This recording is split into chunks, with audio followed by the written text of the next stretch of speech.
நாகைக்கு 880 kilometre கிழக்கு தென்கிழக்கேவும் தற்போது புயல் சின்னம் மையம் கொண்டிருப்பதாக வானிலை மையம் தகவல் வெளியிட்டிருக்கிறது. இதனை நாம் அண்மை செய்தியாக பார்த்து வருகிறோம். புயல் சின்னம் தற்போது மையம் கொண்டிருப்பதாகவும் தமிழகத்தை நோக்கி நகர்வதாகவும் வானிலை மையம் தகவல் வெளியிட்டிருக்கிறது. இதனை நாம் அண்மை செய்தியாக பார்த்து வருகிறோம். இது பற்றிய கூடுதல் விவரங்களோடு இணைக்கிறார் எமது செய்தியாளர் லாவண்யா. அவரிடம் விவரங்களை கேட்டு பெறலாம். லாவண்யா, இது தொடர்பான விரிவான விவரம் என்ன? பதிவு பண்ணுங்க.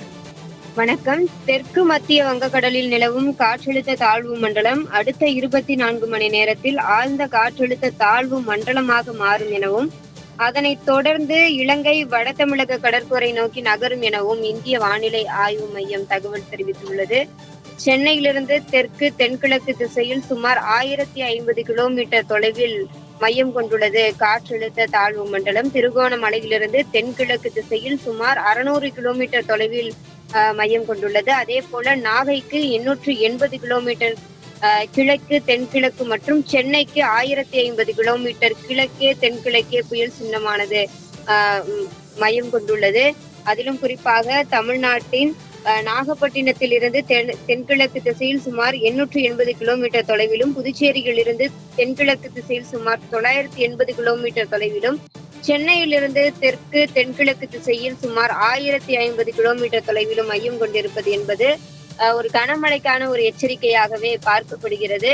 ஏனென்று கேட்டால் ஏற்கனவே சென்னை வானிலை ஆய்வு மண்டலம் அதே போல இந்திய வானிலை ஆய்வு மண்டலம் ஆகியவை 25, 26, 27 ஆகிய தேதிகளில் தமிழகத்தில் கனமழைக்கான வாய்ப்பு இருப்பதற்கான ஒரு எச்சரிக்கையை வெளியிட்டிருந்தார்கள். அதன்படியே தமிழகத்தினுடைய சில மாவட்டங்களில் மழையானது பெய்து வருகிறது. அதிலும் குறிப்பாக டெல்டா மாவட்டங்களில், அதாவது தஞ்சாவூர், திருவாரூர், மயிலாடுதுறை, நாகப்பட்டினம் போன்ற இந்த டெல்டா மாவட்டங்களில் மழையானது கொட்டி தீர்த்து வருகிறது.